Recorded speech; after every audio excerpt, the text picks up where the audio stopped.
sampai pukul 6:30 dan kita akan lanjutkan sholat Isra. Oke, langsung saja kepada Ustadz Subriansyah, kami persilakan.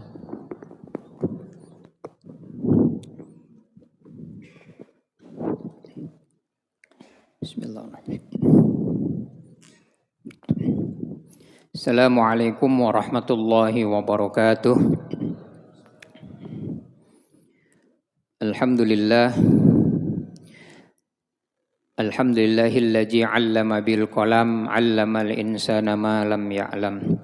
Asyhadu an la ilaha illallah wahdahu la syarikalah. Asyhadu anna Muhammadan abduhu wa rasuluhu la nabiyya wa la rasula ba'dah. Allahumma shalli wa sallim wa barik ala man bi uswatun hasanah sayyidina wa maulana Muhammadin sahibus safa'ah wa ala alihi wa ahli baitihi wa ashabihi wa man tabi'a rusdah. Amma ba'. Bapak Ibu hadirin jamaah salat subuh Masjid Baitul Maghfirah yang sama-sama dimuliakan dan dirahmati Allah Subhanahu wa taala. Alhamdulillah, syukurillah bi ni'matillah. Segala puja dan puji hanya milik Allah Subhanahu wa taala, hanya kepadanya lah segala pujian akan kembali yang dengan nikmat dan taufik serta hidayahnya sehingga kita kembali sama-sama dapat hadir, berkumpul, dihadirkan dan dikumpulkan oleh Allah Subhanahu wa taala di tempat yang mulia ini untuk sama-sama kita talabul ilmi, menambah tafahum kita tentang dinul Islam, khususnya yang berkaitan dengan perkara-perkara yang gaib. Mudah-mudahan Allah jadikan hadirnya kita, bertemunya kita, berkumpulnya kita pada kesempatan subuh hari ini menjadi wasilah Allah akan kumpulkan kita kelak bersama-sama di dalam surganya. Amin ya rabbal alamin.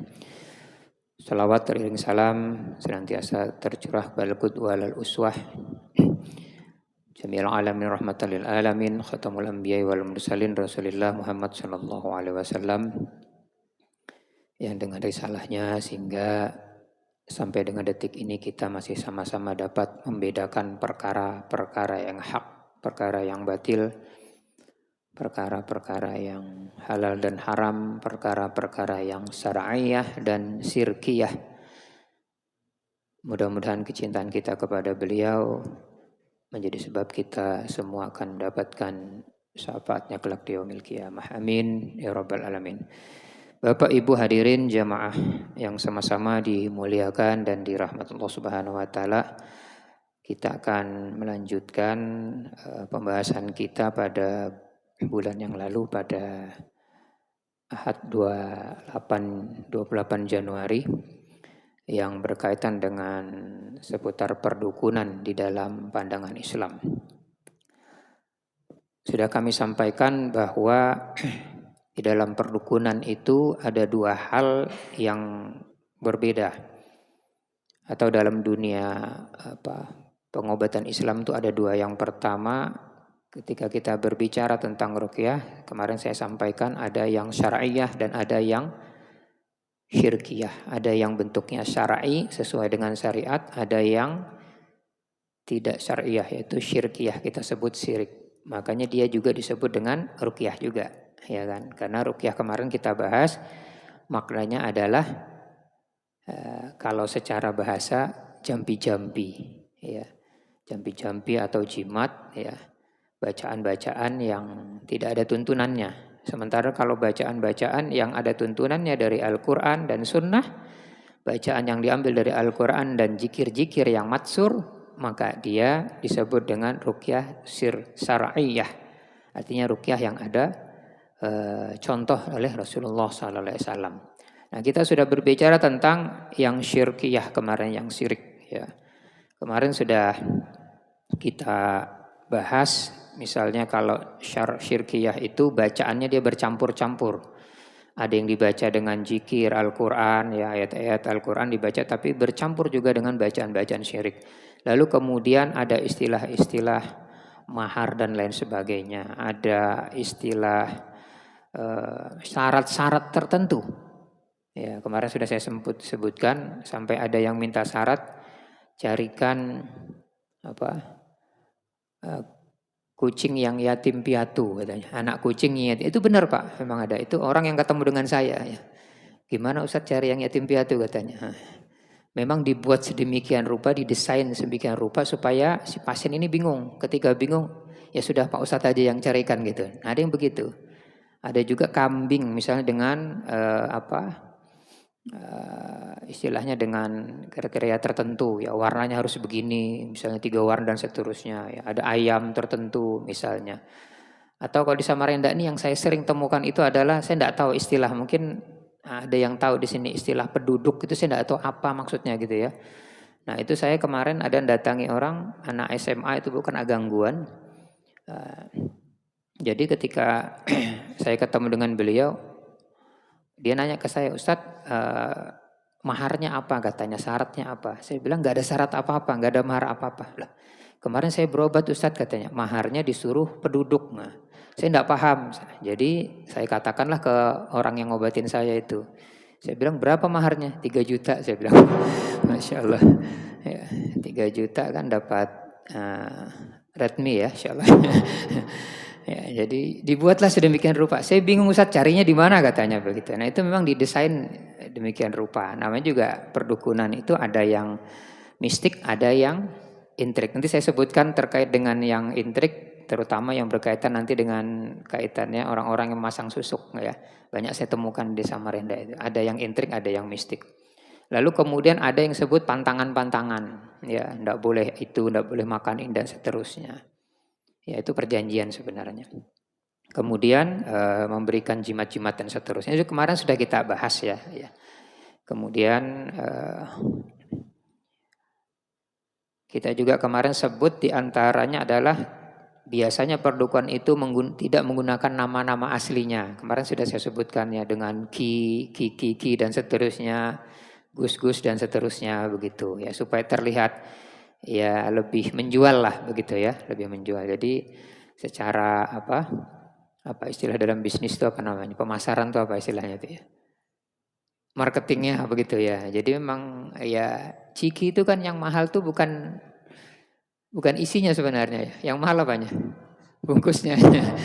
Ya kita beli sebesar itu ya kan dengan tampilan yang luar biasa, isinya cuma berapa, nah itu marketingnya. Jadi dunia perdukunan juga ada marketingnya, ya, ada timnya, ya. Makanya yang kedua biasanya dia, nah ini yang saya mau kami sebutkan. Di antaranya adalah, nah ini yang mau kita bahas ya. Kemarin sudah ada 3, ini 4 ya. Memanfaatkan para tokoh ya di dalam prakteknya. Ya sebenarnya tokoh tersebut ya sengaja didesain untuk mengiklankan atau menjadikan dirinya lebih terkenal, dan itu banyak. Dulu ada majalah namanya Ghaib ya, majalah Ghaib ya. Saya langganan masih saya simpan itu. Jadi pengakuan para artis selebriti itu memang didesain untuk dia tandem dengan dia supaya tadi marketing tadi jalan begitu. Ya. Bahkan kemudian pengakuannya disuruh dia bahwa pernah berobat, sembuh dan seterusnya. Dan itu dia bayar, berani bayar begitu. Ya, maka ini dalam dunia marketing itu tidak saja hanya dalam dunia pemasaran bisnis-bisnis kita, misalnya barang-barang yang sifatnya umum, tidak. Di dunia perdukunan juga ternyata ada. Ya kan? Ya tidak heran kemudian kita itu sering disandingkan dengan sebuah tokoh-tokoh agama ya, agar kemudian kita juga jadi terkenal kan, semacam itu. Ada, mohon maaf ya, tapi tidak salah ini. Misalnya umroh ya, haji dan seterusnya, dia tampilkanlah ulama-ulama yang memang tidak salah ini sebenarnya. Nah ini di dunia perdukunan semacam itu juga, dan ini pengakuan ya, pengakuan para selebriti yang dia juga dibayar, duduk bersama dia, hadir dalam sebuah majelis-majelisnya dia, ya, ditampilkan agar kemudian orang tertarik, dan itu memang tidak bisa kita pungkiri. Ya, kalau kita ada istilahnya begini, kalau ada orang ganteng, ya, duduk di samping orang yang ganteng, dia ikut ganteng begitu ya. Ya, tambah ganteng lah begitunya. Ada orang yang, mohon maaf ya ini bahasanya, mungkin agak jelek begitu ya, duduk dengan orang ganteng, ya, jeleknya hilang sedikit begitu ya, agak ikut ganteng juga lah, kira-kira semacam begitu. Nah, ini orang yang kemudian tandem dengan semacam ini sehingga ada pasien-pasien, orang-orang yang mau tahu tentang pengobatan itu sehingga tertarik. Nah, maka di antara ciri-cirinya biasanya dia memanfaatkan para tokoh yang sebenarnya tokoh tersebut ya belum tahu tentang praktek yang dilakukan, tapi karena ini urusan bisnis, urusan keuntungan dan lain sebagainya, maka dia gunakan. Dan itu banyak terjadi di dunia-dunia perdukunan ya, khususnya di era-era mungkin sekitar 2010 sampai 2015 itu banyak itu artis-artis yang semacam itu. Nah, sekarang aja mungkin sudah tidak terlalu tampil karena dunianya bukan televisi, sekarang dunia adalah medsos. Kalau dulu televisi biasa itu tampil ya, rutin. Baik, lalu kemudian apa? Yang nomor 5 adalah prakteknya ya mengandung ikhtilat. Ikhtilat itu adanya sebuah percampuran. Ya, adanya percampuran. Peruqyah yang syar'i sangat anti menyentuh langsung seorang pasiennya. Jikapun darurat, dia harus memakai hal-hal yang dapat melindungi terjadinya sentuhan secara langsung. Nah, saya punya kisah, Bu ya. Ini ada mahasiswa datang ke saya waktu itu begini. Dia itu kan mungkin sudah saya sampaikan di sini, saya ulang saja. Memasang susuk di bagian kemaluannya mahasiswa ini. Yang sampai kemudian kata si ustadznya, dia ngomong begitu ya, Ustadz pagi-pagi datang ke tempat saya, ini tidak akan sempurna dia pasang kalau belum tidur dengan dia, belum kumpul dengan dia. Nah, ini kan modus. Ada lagi saya temukan, ya ini, tapi harus saya sampaikan ini ya, cuma nama dan tempat harus di apa istilahnya kalau di sinetron itu, nama dan tempat hanya apa istilahnya? Ya samaran lah begitu ya. Anggap aja di satu tempat begitu ya. Dia tidak di Samarinda, Bu ya, di sekitar Kabupaten Kukar begitu ya. Mudah-mudahan di sini ibu tidak ada yang pernah ke sana ya. Tapi yang banyak ke sana itu ibu gitu. Ini kasus orang ibu yang mohon maaf belum memiliki keturunan. Ya, datang di daerah Kukar, Bu ya. Terkenal sekali, Bu ya, terkenal begitu. Ya, kalau datang ke sana itu diobati, Bu ya. Ya, ini banyak sekali yang datang ke saya yang dari sana ternyata lapor. Di antara sekian banyaknya itu ada ibu muda yang sudah 2 tahun berumah tangga lalu kemudian belum ada tanda-tanda kehamilan. Jadi waktu itu datang dengan suaminya ke tempat saya. Lalu saya tanya, di tempat ini ya dengan ini ya. Kok saya tahu? Ya tahu, saya bilang begitu. Saya tanya lagi, apa yang dilakukan di dalam prakteknya itu, saya bilang begitu. Saya itu dibuka Ustadz baju saya katanya. Dibuka. Ya, dibuka habis lalu kemudian saya sempat bertanya.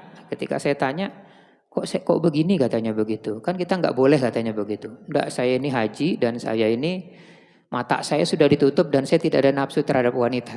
Wih, mantap ya. Iklannya masuk ya. Ya, jadi apa tadi? Pemasaran tadi apa bahasanya? Marketingnya masuk ya. Rupanya dia belajarannya juga public speaking ya. Public speakingnya belajar juga dia. Jadi dia bilang, saya sudah ditutup mata saya dan saya tidak ada nafsu terhadap wanita katanya. Ya, kira-kira mungkinkah semacam itu? Lalu ya diurutlah di bagian tertentu itu daerah sekitar perut saya katanya. Nah, ini kan sudah tidak benar kan semacam itu. Sementara ruqyah syariah itu jangankan kita itu yang semacam ya itulah. Jadi harus ditutup auratnya, ya memakai mukena, harus ada yang mendampingi mahramnya, lalu kemudian kita menggunakan sarung tangan. Makanya disebutkan tadi, kalaupun dalam keadaan darurat, sebisa mungkin kita menangani untuk tidak langsung bersentuhan. Sebisa mungkin. Saya punya pengalaman, ada seorang istri yang datang ke saya, mengundang saya, lalu kemudian tolong Ustadz katanya, suami saya ini banyak masalahnya katanya. Di rumah emosi gini-gini, perlu diruqyah Ustadz katanya. Oke, baik, saya bilang begitu. Begitu saya melakukan terapi ruqyah, ternyata, Masya Allah, ternyata yang bereaksi itu bukan si suami, tapi istrinya yang di samping ini yang bereaksi berat betul. Nah, saat itu saya tidak ada persiapan. Tidak mungkin saya dari Jalan Gatot Subroto saya pulang harus ke Bukit Pinang. Tunggu dulu ya, jangan diganggu dulu jin ya, saya pulang cari sarung tangan, tidak mungkin kan. Nah, dalam keadaan inilah istilahnya kita, ini ruqsah lah ya istilahnya ya. Maka kita beristihad, ya ini keadaan darurat, maka kemudian kita harus tangani. Nah, keadaannya tidak memungkinkan. Bereaksi sangat berat sampai kemudian dia itu meludah di muka saya begitu ya. Reaksinya berat begitu ya. Nah, ini tidak mungkin, harus kita tunggu dulu ya. Tidak mungkin begitu. Pernah juga saya dalam suatu ketika berangkat undangan sama istri, tiba-tiba dalam suatu perjalanan saya ngangkat telepon. Ustaz bisa mampir sebentar, kenapa? Karena anak saya begini. Tidak mungkin saya sudah, ternyata antara jarak yang saya mau datangi, ibunya nelpon itu berdekatan juga. Ya sudahlah ya kan, saya beristihad. Nah ini pernah juga saya dalam suatu ketika ada acara di Hotel Mesra. Ketika saya di Hotel Mesra itu ada acara, ada orang nelpon. Orang ini dari kesananya Muara Kaman apa, lupa saya dia. Saya ke sana jauh, perjalanan 8 sampai 9 jam ya, datang. Ustaz saya gini ya, mau ketemu Ustaz ya. Bapak di mana? Saya di Hotel Mesra, Ustaz katanya. Nah lagi saya di Hotel Mesra juga. Ustaz, kalau gitu saya ke tempat ibu sama bapak silakan ya.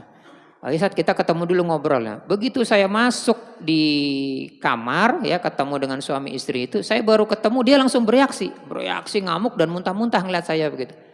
Ya saat itu saya lagi ada acara ya. Wah bingung saya bilangnya gimana ya. Sempat muntah-muntah. Akhirnya ya tidak mungkin kemudian saya tinggalkan. Tidak mungkin juga saya tangani. Karena saya menjaga juga hal-hal yang semacam. Sehingga saya saat itu dalam kondisi pakaian rapi, pakai jas begitu ya acara. Saya harus ke pasar Segiri dulu. Mencari apa? Mencari sarung tangan. Ada sarung tangan yang biasa kalau dipekerja oleh tukang-tukang itu. Cari dulu saya. Ke pasar Segiri pakaian jas itu lagi acara gitu ya. Turun karena dekat saja, kembali lagi baru saya tangani ya. Nah, jadi kalau ada mohon maaf ustadz, kiai, guru dan seterusnya menangani seorang yang bukan mahramnya lalu kemudian dia memegang ya bagian-bagian tertentu tanpa ada ijabnya, maka dipertanyakan keustatannya, dipertanyakan. Ya mohon maaf ya, istilahnya kalau kita di sini guru, haji, kiai dan seterusnya dipertanyakan. Kecuali dalam kondisi darurat. Kalau dalam kondisi darurat boleh silahkan saja.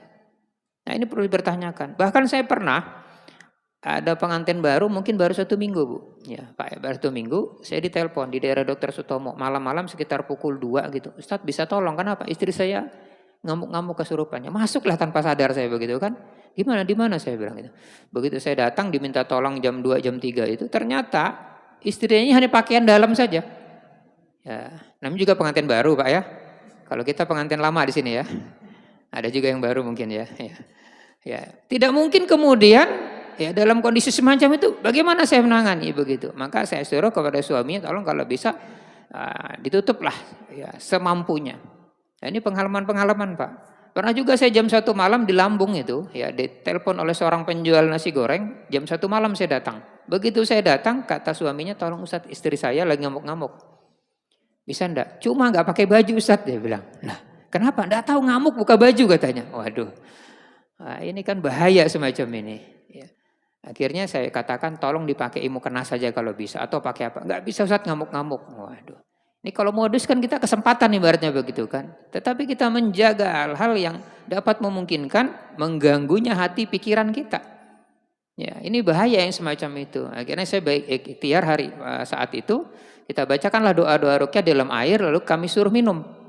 Suruh minum paksa dan kita sapukan di bagian wajahnya. Saya suruh suaminya. Setelah itu dia agak mau diatur dan mau pakai mukena dan mau pakai pakaian bajunya dan sebagainya. Nah jadi kita harus hati-hati yang semacam ini. Ya. Jangan sampai kita terjebak memang kalau dalam kondisi kita dalam tekanan, psikologis kita ada tekanan, sakit dan berbagai macam. Sehingga tawaran-tawaran itu tidak kita pikirkan lagi.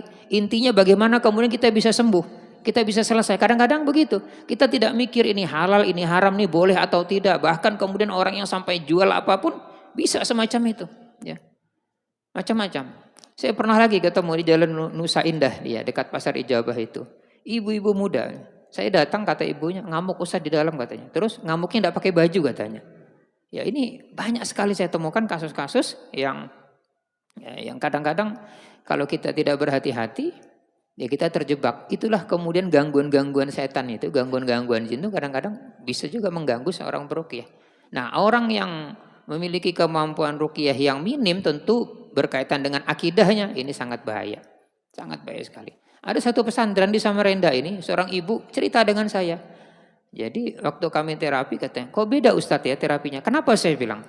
Di sana saya enggak ada seperti Ustadz ini disuruh pakai mukena, tidak kemudian pakai sarung tangan. Ya saya begitulah pokoknya dibaca-bacain juga. Cuma saya tidak menggunakan sarung, Ustadznya kan tidak menggunakan mukena. Bahkan saat itu malam saya dimandikan oleh Ustadznya. Ini pengakuan seorang ibu itu. Nah, jadi kita kemudian tidak harus melihat seorang itu karena tampilannya. Ya, surbannya panjang 5 meter ya, janggutnya panjang, ya bolangnya misalnya, jubahnya, titelnya. Kita tapi harus melihat apa yang dilakukan itu sesuai syariat atau tidak. Kadang-kadang kita terjebak. Maka kita perlu hati-hati semacam ini. Nah, ya seperti yang saya ceritakan tadi yang di daerah Kukar itu banyak sekali ibu-ibu yang datang ke sana untuk kemudian ingin hamil tetapi mengorbankan hal-hal yang berkaitan dengan syariat. Ya. Bahkan kemudian ada hal-hal yang tidak masuk akal ketika makanya perdukannya saya bilang ada syarat-syaratnya. Ada orang dari Sebulu datang ke saya, nangis-nangis. Ustadz, anak saya tolong diruqyah, kenapa? Habis datang dari sana katanya. Ya, cerita dia. Biasanya mohon maaf ya, saya kasih bocoran. Kalau pulang dari sana biasanya dikasih air dan buah anggur biasanya. Ya, saya tidak tahu mungkin ya mudah-mudahan tidak ada ibu-ibu di sini ya, dikasih anggur. Lalu kemudian yang nyeleneh dia ngomong, Ustadz saya harus berhubungan hari ini ya sebanyak kurang lebih 7-10 kali katanya. Enggak masuk akal begitu. Nangis-nangis adanya gimana itu. Masya Allah. Kadang-kadang ada yang nyeleneh-nyeleneh lah begitu. Ya kan. Macam-macam lah begitu. Ini cerita-cerita yang pernah kita alami dan orang-orang yang datang ke saya. Maka kita harus berhati-hati ketika datang ke seseorang yang kadang-kadang prakteknya tidak sesuai dengan syariat. Terjadi ikhtilat. Ikhtilat itu percampuran. Nah yang selanjutnya adalah dengan bahasa mahar ya. Ya, dengan memberikan tarif tertentu, jika tidak dilaksanakan maka akan ada ancaman-ancaman tertentu. Ya, nanti sakit lah, kemudian, nah ini banyak nih cerita-cerita datang ke saya Ustadz. Ya, kalau saya tidak transfer katanya begitu, maka saya tidak akan sembuh, bahkan penyakit ini semakin parah. Bahkan ini pernah terjadi ya, salah satu mantan pasien UGB itu ya, yang saya sebutkan ya, UGB tahu ya? Insya Allah itu ini pengakuan langsung ya. Salah satu mantan pasien UGB bernama Irfan itu ya mengaku menghabiskan uang 76 juta untuk berobat namun tidak ada hasilnya. Dia transfer tuh. Secara psikologis seperti orang yang berjudi. Kenapa? Awal 10, tambah lagi 10, nanti gini dan seterusnya sampai kemudian tidak ada hasilnya. Ya, ini hati-hati semacam. Bahkan di Sempaja kemarin ada orang yang datang ke saya, kalau jalur reguler dia bayar 5 juta, tapi jalur khusus dia bayar 10 juta. Karena ingin anaknya sembuh, lalu kemudian dia pakai jalur khusus itu dia bayar 10 juta. Setelah 10 juta itu dia bayar, dia selalu minta terus paket pulsa terus, nelpon. Dan orang ini mampu, karena orang ini punya hotel di Samarinda. Cerita dengan saya dipanggil di hotel, di kamar ngobrol dengannya. Ternyata anaknya itu sakit medis. Hanya dikasih lembaran kertas yang harus dimasukkan di dalam air dan itu diminum terus sampai waktu-waktu tertentu. Dan ditelepon minta dana, telepon minta dana dan seterusnya. Nah istilahnya mahar. Saya itu kadang sedih, kenapa? Orang itu sudah susah, orang sudah sulit. Ya kan? Dia ingin sembuh, ingin selesai masalahnya. Kenapa kemudian dipersulit? Begitu kan? Kenapa kemudian dipersulit? Ya, saya mohon maaf saja. Ya, pernah menangani orang sampai hampir kurang lebih 3 tahun di Balikpapan. Naik motor saya nih Bu ya. Kalau berangkat saya dari sini jam 4 subuh. Hampir 3 tahun ke Balikpapan. Ya, berangkat jam 4 subuh, nanti saya subuhan di Cengho pas 1 jam gitu. Itu hampir 3 tahun sampai ibu ini sembuh. Ya. Kalau hitung-hitungan secara materi rugi saya. Rugi materi, rugi waktu, rugi tenaga, bahkan rugi nyawa karena saya pernah tabrakan. Hancur motor saya itu. Ya. Di kilo berapa ya, ngantuk begitu, macam-macam luar biasa. Ya saya berpikirnya kenapa, ini orang sudah sulit, orang sudah susah, kenapa kemudian ditambah susah, kenapa dibuat repot lagi. Nah ini kalau sudah ada pengobatan yang lalu kemudian mengatasnamakan mahar, ya sekian dan seterusnya, ini perlu dipertanyakan. Ya sebaiknya kita harus bantu. Ya kemarin 3 hari yang lalu saya datangi seseorang Bu, kasihan Bu ya. Saya bilang jangan Bu, saya bantu Bu ya. Yang penting bagaimana dana ini untuk pengobatan suami Bu karena medis. Begitu ya. Kita bantu, kita bukan merasa ya tidak butuh, merasa cukup, merasa kaya, tidak. Tapi kita meyakini ya bahwa yang namanya sedekah itu tidak mesti harus dengan kita memberi ya. Kata Rasulullah kan Allah jadikan segala sesuatu itu adalah sedekah. Kebaikan yang kita berikan kepada seorang itu juga jadi sedekah. Boleh jadi dari A ini kita tidak dapat, dari tangan B, C dan seterusnya lah begitu. Nah, jadi ini kadang dimanfaatkan ya, momentum-momentum semacam ini. Maka perlu kita berhati-hati. Karena pikiran kita yang penting bagaimana bisa selesai, bisa sembuh, bisa sehat. Maka apapun yang menjadi syarat, menjadi mahar, biasa kita akan turuti. Maka hati-hati kita dengan hal yang semacam ini. Ya. Nah, saya pernah lagi ada kisah. Ada seorang di Jalan Kesejahteraan, Bu. Hampir uangnya itu hampir 100 juta lebih, Bu. Hampir 200 juta dia cerita begitu. Anaknya ini sakit mulai gadis, Bu ya, mulai umur ya 6 tahun, 7 tahun sampai umur 26 tahun. Sakit-sakitan. Dia berobat kemana-mana berbagai macam syarat. Ke A, ke B, C dan seterusnya. Dia bilang sama ibu, si ibu ini cerita, habis banyak sudah Ustaz, mungkin kalau 200 juta ada mungkin katanya. Setelah saya datang, ternyata si fulanah ini, si wanita ini, sakitnya epilepsi. Ya, ini kan sakit yang berkaitan dengan medis kan? Medis. Maka saya bilang, tanganilah secara medis. Nah tadi malam saya juga nangani orang yang kena gangguan epilepsi. Tapi juga ada gangguan jinnya juga. Ya, setelah saya terapi tadi malam cukup lama, karena bereaksi, ternyata ada 2 masalah yang terjadi. Yang pertama nasab. Nah ini saya kasih tahu ciri-cirinya. Ustadz tanya, dia bertanya, Ustadz kok Ustadz tahu bahwa ini nasab katanya. Di antara ciri-ciri gangguan nasab itu kalau di bagian kaki kita sebelah kanan itu sering ada masalah. Itu nasab itu, turunan biasanya. Tadi malam begitu saya terapi, itu goyang-goyang gerak-gerak gak berhenti-berhenti. Ternyata sebelumnya dia cerita begitu, kata ibunya, ini kemarin kami bawa rumah sakit. Dan bergerak-gerak 1 hari, 1 malam itu tidak ada berhenti. Dibawa ke rumah sakit juga tidak ada. Setelah saya tanya, suami ibu ada? Sudah meninggal. Saya tanya, ibu apakah di rumah ini suami ibu pernah menyimpan benda-benda keramat? Saya bilang, ada Ustadz katanya. Apa itu? Keris. Nah itu sering goyang-goyang di dalam lemari, itu dia cerita. Di lantai 2 Ustadz, dan tidak ada yang berani tinggal di atas. Nah ternyata anak-anaknya itu cerita semua, karena tadi malam rame. Mungkin kalau 10-15 adalah keluarga kumpul. Saya itu sering lihat kuntilanak Ustadz di atas katanya begitu. Anak-anaknya cerita itu, rumahnya besar. Tadi malam saya datang. Di Ahop Sarani saya datang tadi malam itu. Nah jadi perlu kemudian kita juga harus ya hati-hati ketika ada orang yang sakitnya medis, maka ini wilayah medis yang harus diselesaikan dengan medis. Adapun ruqyah ini bagian cara, jalan, wasilah agar kemudian pengobatan yang memang ini medis dimudahkan. Bahwa memang Al-Quran itu wa nunajjilu minal Qur'ani ma huwa syifa, dia syifa pengobatan iya atas izin Allah. Tapi wa sunnatullah itu berlaku. Tidak mungkinlah kita sakit gigi ke dokter kandungan, nggak mungkin, ya kan? Orang dokter kandungan datang ke dokter jantung, nggak mungkin lah. Ini selagi hamil berapa bulan Ustaz, kata apa dokter katanya.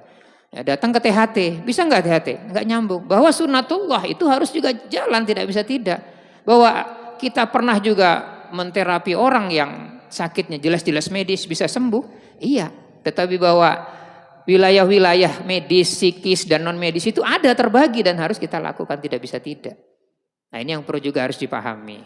Nah, sehingga tadi malam saya sarankan untuk kembali lagi karena ada 2 hal yang harus diselesaikan. Pertama benda pusaka itu yang ibunya cerita, saya pusing Ustadz katanya begitu. Itu goyang-goyang terus di dalam mana, suami sudah nggak ada. Orang Banten suaminya. Nah itu nasab. Kenapa saya katakan nasab? Rupanya ibunya cerita juga. Pas apa yang saya sampaikan. Turunan-turunan itu di antara 5 saudara, anaknya yang terakhir itulah yang cocok.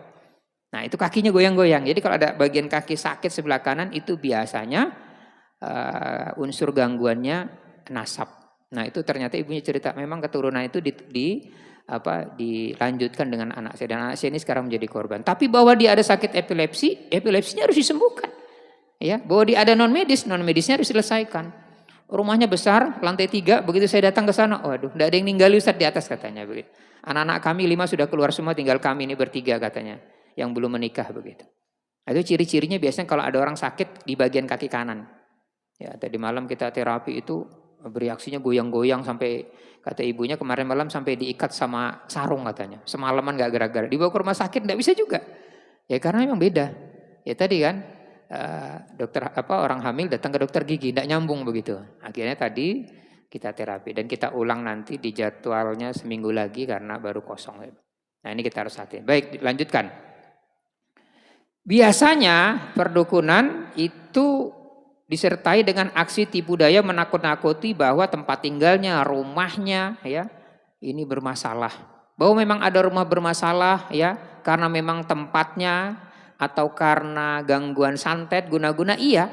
Tetapi kalau tidak ada unsur-unsur semacam itu, kadang-kadang perdukun ini juga mengatakan, wah ini rumah ini begini, dan seterusnya. Harus begini, harus digini dan gini. Itu terjadi.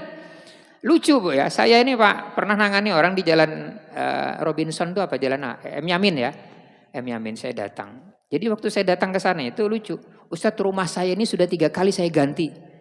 Ganti apanya? Ganti pintunya. Karena berbagai macam orang datang, saya bongkar harus pintu ke timur, ke barat, ke utara. Rumahnya sampai 3 kali diganti. Kenapa? Karena apa istilah Cina itu ada feng shui ya. Ini enggak bagus katanya, dan sehingga rumah ini terganggu katanya.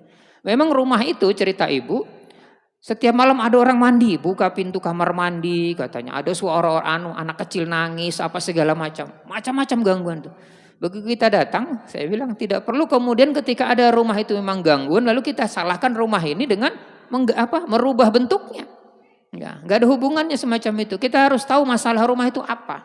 Yang pertama boleh jadi di awal rumah itu memang bermasalah. Mungkin tanahnya, tempatnya dan seterusnya. Yang kedua, boleh jadi ada unsur yang kita undang tadi. Misalnya di dalam ada benda-benda pusaka, jimat apa. Seperti yang saya ceritakan tadi malam itu bapaknya tuh orang dari Banten ya. Kemudian dia menyimpan keris dari yang besar sampai yang kecil begitu. Dia bilang itu banyak Ustadz katanya. Itu kalau malam-malam tertentu lemari itu katanya berbunyi-bunyi katanya begitu. Ribut dan sebagainya sebenarnya. Nah itu juga menjadi faktor yang menjadikan gangguan pada rumah.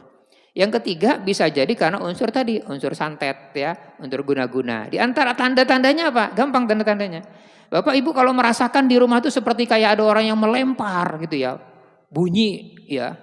Bunyi seperti kayak ada orang melempar batu, pasir, tanah. Seperti ada benda yang jatuh, bunyi yang nyaring. Lalu kemudian seperti ada orang yang berlari. Tapi dipastikan dulu. Ya nanti gara-gara cuma tikus saja nanti kita. Nah ini dipastikan juga. Tempat saya itu sering ya. Bunyi-bunyi semacam itu, kata istri saya, "Bi, ada gangguan jin kah?" Saya bilang rumah saya itu kan ada hutan-hutan belakang itu. Itu tupai itu ramai memang. Tupai itu sampai masuk-masuk begitu kan. Nah jangan juga kan, kasihan tupai disalahkan ya kan. Kasihannya tupai ya kan. Nah, ini harus dipastikan. Itu ciri-cirinya. Jadi kalau ada rumah gangguan-gangguan semacam itu, kita lihat dulu unsurnya apa. Yang pertama kalau ada bunyi-bunyi itu biasanya unsur gangguan-gangguan sihir biasanya. Yang kedua ada gangguan yang bentuknya adalah aroma-aroma yang tidak sedap. Sampai aroma harum. Bapak Ibu kalau di rumah merasakan ada aroma-aroma yang harum sekali. Sementara tidak ada di dalam orang yang memakai parfum-parfum yang harum. Atau kita merasakan bau yang tidak nyaman sekali. Bau kotoran misalnya. Ada semacam itu, ada. Ya, Ustadz kenapa rumah saya ini kok bau kotoran manusia? Ya, bau kotoran hewan. Padahal di rumah gak ada apa bagus. Itu pernah saya nangani di Sarani, pernah. Bukan sekali 2 kali, sering. Ya, jadi ada suara-suara, lalu kemudian ada aroma-aroma yang tidak sedap sampai yang sedap sekalian. Dan yang ketiga adalah seringnya seseorang melihat penampakan-penampakan di dalam rumah itu. Ustadz kami unsur yang satu tidak ada suara-suara. Unsur yang kedua tidak ada aroma-aroma. Tapi kami merasakan ada sering penampakan. Apakah ini ada gangguan? Nah kita lihat lagi. Kalau kemudian di dalam itu lebih dari 1 orang yang merasakan penampakan-penampakan itu, maka boleh jadi itu gangguannya rumah. Tapi kalau di rumah itu misalnya ada 4-5 orang, satu keluarga, yang lihat hanya cuma satu saja, yang sering melihat penampakan itu 1 orang saja, boleh jadi yang bermasalah bukan rumahnya, tapi yang satu tadi. Nah jadi tidak bisa juga kemudian saya sering melihat ini masalah rumah, bisa jadi yang bermasalah. Nah ini kita buktikan dengan apa? Apakah hanya di rumah situ saja ataukah ketika dia berada di mana dia merasakan? Ketika dia merasakan melihat penampakan-penampakan itu tidak di rumah dia saja, maka kita bisa pastikan bahwa yang ada gangguan bukan rumahnya tetapi orangnya. Ini harus kita bedakan lagi. Baik ya. Satu lagi, ini masih banyak ya, kita tanya jawab ya, baik. Jadi disertai seolah-olah rumah ini ditakut-takuti ya, sehingga nanti pakai syarat dan sebagainya. Ini terjadi kemarin saya juga datangi di daerah perumahan dosen di Biawan itu Rumbia. Ya, dikasih oleh orang pintar dukun itu telur bebek dimasukkan di dalam pelapon. Dari dalamnya itu banyak sajen-sajen lah begitu. Nah, ketika kita terapi ternyata kita merasa ini ada yang aneh dalam rumah ini kan. Lalu saya bilang, ada apa? Saya nanam gini. Saya bilang, besok dibongkar, dibakar saya bilang. Sore dia sekitar 5:30 dia bongkar. Saat dia membongkar itu ada yang nendang sampai bengkak anunya, lehernya itu. Saat saya bongkar dengan suami, katanya ada yang memukul dan menendang leher saya. Saya nggak jadi bongkar. Datang ke saya dan dia melihat kan tampak bekas bengkaknya itu. Jadi sebegitunya ya memang perdukunan-perdukunan itu dibuat sehingga kita ini jadi tidak tenang. Akhirnya apa? Kembali lagi. Ya. Lalu diberikan syarat lagi, kembali lagi, dan itu terus berlanjut. Oleh karenanya kita harus hati-hati. Baik, karena sisa 9 menit masih ada sebenarnya agak yang nomor 8, kemudian 8 terakhir ya, insyaallah 8. Masih ada 8. Nah, yang 8 terakhir. Memberikan ajimat atau amalan yang tidak berdasar. Biasanya ketika kita datang ke orang pintar dukun, dia memberikan jimat-jimat. Tulisan raja-raja, wapak, kain hitam, kain kuning, pink, macam-macam lah ya, bahkan cincin dan seterusnya. Itu biasanya diberikan oleh dunia-dunia perdukunan. Sementara ruqyah syariah itu tidak ada syarat apapun. Ya. Ciri khas dukunnya itu memberikan ajimat, termasuk ya. Saya pernah ke Amuntai, Bu. Ke Amuntai itu di mana? Banjar, Bu ya. Saya meruqyah ya, waktu saya tidur kalau di sana itu namanya pembakal ya, ada rumah pembakal. Kalau di sini itu istilahnya kepala desa. Saya baru datang itu rame orang ke rumah itu minta dia apa? Minta jimat-jimat, raja-raja, wapak-wapak, minta ditulis-tulis badan raja-raja. Kita ini mau membersihkan hal yang semacam itu, justru dia datang minta kesirikan-kesirikan. Dan itu biasa di Amuntai katanya semacam itu. Ya, mohon maaf kalau ada orang Amuntai di sini. Dan itu katanya Amuntai itu dulu daerahnya namanya kerajaan katanya. Dan itu biasa jual beli jimat itu dulu begitu ya. Bahkan dulu ada ustadz saya, dosen saya itu, dia cerita begini ya. Dosen saya itu dia bilang begini. Saya dulu tukang jualan itu ustadz katanya. Jadi dibuatlah raja-raja dijual supaya ini diindah seterusnya. Ketika kita yakini iya, bisa itu. Kenapa sebenarnya keyakinan kita saja. Nah, tetapi kita nanti masuk ke unsur syirik ya. Ada lagi saya ketemu polisi ya. Polisi ini dikasih cincin. Ketika dikasih cincin, cincinnya itu ada isinya. Ya. Sejak dia memakai itu, biasa rajin puasa Senin Kamis, tidak mau lagi kata ibunya. Biasa sholat, tidak mau sholat. Biasa baca Quran, tidak mau baca Quran. Yang ada sekarang dia emosional. Nah kalau emosional itu biasanya 2. Nah ini kita juga harus teliti di rumah. Kalau ada orang-orang yang emosi, tapi beda ya, kalau di atas tanggal 25 emosi itu lain ya. Tunggu saja tanggal 1 insya Allah sembuh itu. Ya itu lain emosinya itu ya. Sakit kepala Ustadz, kapan? Di atas tanggal 25. Wah sering pusing Ustadz, berantem gitu kan. Istri marah-marah, kena tanggal berapa? 25 kasat.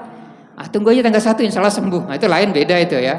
Nah, jadi biasanya kalau ada orang-orang yang emosi itu ada 2 sebabnya biasanya. Yang pertama di rumah itu ada benda-benda pusaka ya, benda-benda yang diritualkan. Yang kedua ya biasanya ada orang yang di dalam itu mempelajari ilmu bela diri tenaga dalam ya. Nah, nanti kita akan kaji juga tentang tenaga dalam dari yang biasa sampai yang luar negeri. Saya pernah menterapi masternya Reiki Bu, wilayah Kalimantan. Wah luar biasa saktinya dia, sakti sekali Bu. Jadi saya datang itu Samarinda seberang itu luar biasa. Nanti ada bab khusus tentang faktor penyebab gangguan jin karena tenaga dalam. Di Samarinda ini banyak Bu. Ya, ilmu-ilmu tenaga dalam, jangan tenaga dalam, tenaga luar saja ya. Nah, bahaya begitu. Nah, akhirnya kita terapi, setelah cincin itu kita ambil, kita bakar, sembuh. Dan si anak ini 2 kali kita terapi di Sempaja, polisi Bu dia. Anaknya baru masuk polisi mau supaya hebat lah begitu ya. Alhamdulillah sekarang Ustaz anak saya mau sholat katanya. Jadi pengaruh-pengaruhnya atau dampak-dampaknya. Apalagi dia bilang kalau saya dengar azan panas telinga saya, panas hati saya, dan saya selalu benci mendengar bacaan-bacaan Al-Quran. Nah, tadi malam ketika kumpul, Ustadz bisakah ngelihat kami ini ada gangguan jinnya? Kita gak bisa lihat, cuma indikasi, ciri-ciri, tanda-tanda itu bisa kita sebutkan. Jadi siapa kami Ustadz yang diruqyah? Yang mau saya bilang guys tidak bisa nunjuk ibu A, B, C itu bapak dan seterusnya ada gangguan, tidak. Tapi ciri-ciri tanda-tandanya ada. Nah maka kita bisa main terapi. Di antara terapinya apa? Bapak ibu baca Quran, niatkan Quran itu untuk meruqyah diri kita. Kalau tertidur nggak kebaca, nah ciri-ciri atau mual atau muntah ya, atau panas atau kemudian merasa ada sesuatu yang bergerak-gerak di bagian tubuh, nah itu niatkan saja. Nah itu bisa, itu paling tidak ciri-ciri awal. Baik, mungkin ini ya yang dapat saya sampaikan terkait gangguan-gangguan jin. Hati-hati kita dengan benda-benda pusaka ya, cincin yang diberikan dukun. Kemarin saya nangani ada orang yang diberikan lantung. Bapak Ibu tahu di sini lantung itu apa? Lantung itu kalau di tempat saya namanya minyak mentah itu nah. Nah itu minyak mentah itu ditempel di rumah supaya hantu, jin, setan, gundurwo itu tidak masuk. Tidak ada hubungannya. Ya ibu pasang di pintu lewat jendela dia bu, ya kan. Ibu pasang jendela lewat atap dia, ya kan nggak nyambung begitu. Ustadz ini supaya rumah saya nggak kebakar. Ternyata rumah saya terbakar juga katanya. Itu ada cerita pasien dengan saya. Nah itu dikasih begitu ya. Kemudian ada banyaklah cerita-cerita. Mungkin waktunya mohon maaf. Mungkin ini silahkan mungkin ada 1-2 pertanyaan karena sudah 6:30 ya. Hai. Terima kasih. Assalamualaikum warahmatullahi wabarakatuh. Salam. Saya dulu pernah merantau di sini, terus diajak Mas, ayo ikut aku yuk. Apa? Untuk sangu bilang gitu kan. Nah, terus orang gini-gini kan, kapas digini-gini kan. Terus sudah bawa. Nah, saya pulang itu, Mas dikasih apa? Apa kapas? Coba dibuka Mas, saya buka di dalam rumah ada cincin batu akik itu Pak. Nah itu kan. Nah terus tak simpan aja. Di Samarinda itu hilang sendiri. Hilang sendiri ya? Iya. Tanpa harus dibuang ya? Enggak, hilang sendiri. Terus yang kedua, Bapak tadi yang terakhir lantung ya itu. Iya. Nah minyak minyak tanah ya? Kurang tahu ya. Kalau ya, saya menyebutnya itu. lantung. Apa lantung Pak? Kalau di sini itu apa? Minyak tanah mentah. Minyak mentah ya? Minyak mentah. Dia warnanya hitam Pak. Ya, dia kalau dingin itu membeku dia. Iya betul. Minyak tanah asli katanya gitu ya? Iya asli. Ya megangnya dari tangan itu langsung dimasukkan gitu. Iya. Itu pernah saya pulang kerja dipanggil sama nenek gitu. Pak sini Pak. Apa nek? Masuk sini masuk. Terus ditanya, Pak punya minyak itu ya tanah ya? Ya punya, saya bilang gitu. Wah itu kalau masuk di rumah saya ini banyak yang pecah gitu. Nah saya tidak tahu masalah yang gitu-gitu saya tidak tahu ya. Pak biarkan aja. Ya enggak di sini Pak, ditaruh di rumah ya. Kata di rumah itu aja kan untuk cegah-cegah seperti itu katanya gitu ya. Terus apakah itu syirik untuk saya? Karena enggak tahu sekarang enggak kemana itu saya enggak tahu juga itu suara gitu. Ya terima kasih. Assalamualaikum warahmatullahi wabarakatuh. Waalaikumsalam warahmatullahi wabarakatuh. Baik ya. Jadi kalau ada benda-benda yang hilang dengan sendirinya memang tuh unsur dari awalnya goib Pak. Nanti kita akan bicara bab tentang perdukunan itu ada yang saya bilang tadi intrik, ada yang mistik. Nah itu masuk kategori mistik. Nanti kita bicara tentang bab apa namanya barang yang dipasang di muka-muka susuk ya, sampai ada yang di kemaluan, sampai di payudara, sampai di wajah dan seterusnya. Bahkan atlet-atlet itu Pak banyak yang pasang itu karena ketidakpercayaan terhadap dirinya, pasang semacamnya. Kalau dia intrik nggak ada masalah, tapi kalau dia mistik nanti dia biasanya juga dengan sendirinya. Nah termasuk tadi benda-benda yang Bapak sebutkan, yang saya sebutkan juga Bapak sebutkan terkait lantung dan sebagainya. Sebenarnya benda apapun Pak ya ketika ada sebuah ritual yang dilakukan maka itu akan dijadikan tempat tinggal dan rumah-rumah bangsa jin, dan itu pengakuan jin sendiri Pak ketika kami terapi. Nah, dia bilang begini, saya anggap aja benda, saya di situ Ustadz katanya, tinggal di kendi itu katanya. Ya, kenapa? Karena kendi itu dia dapatkan dari seorang A yang memang pernah diritualkan, tujuannya supaya rumahnya gini-gini dan seterusnya.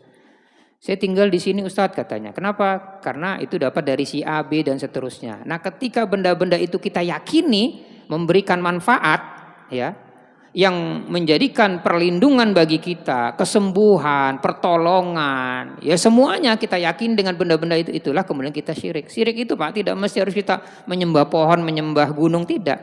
Ketika kita meyakini sesuatu yang bisa memberikan manfaat ya, baik itu menyembuhkan, rezeki, pertolongan, perlindungan dan sebagainya selain Allah Subhanahu wa taala, maka kita masuk dalam kategori syirik. Nah, mudah-mudahan niat kita itu kadang-kadang tidak tahu kan, orang-orang tua dulu. Ini untuk sangu katanya. Kalau kita sangu itu ATM, jangan jimat-jimat, Pak. ATM gitu ya, atau transfer gitu kan. Nah, itu jangan minta sangu-sangu yang semacam itu. Ya mudah-mudahan niat kita di awal tidak. Apabila kemudian juga kita niat yang pernah melakukan hal semacam itu, ada pertanyaan, Ustaz berarti saya kan masuk kategori syirik karena pernah datang ke dukun 40 hari 40 malam sholatnya tidak diterima. pernah jimat, pernah ini dan sebagainya. Dalam Al-Baqarah dikatakan Allah mengampuni seluruh dosa anak Adam kecuali dosa syirik. Ya, dosa syirik tidak terampuni. Berarti kalau saya mati Ustaz, berarti saya nggak dirampuni. Yang dimaksud ayat itu adalah ketika kita tidak sempat bertaubat. Kalau sempat bertaubat tidak apa-apa. Ya, insya Allah mudah-mudahan ya kita tidak termasuk dari bagian-bagian itu ya, insya Allah. Cukup ya. Baik, ya. Demikian, ada kurangnya saya mohon maaf. Hadallahi akum ajmain. Assalamualaikum warahmatullahi wabarakatuh.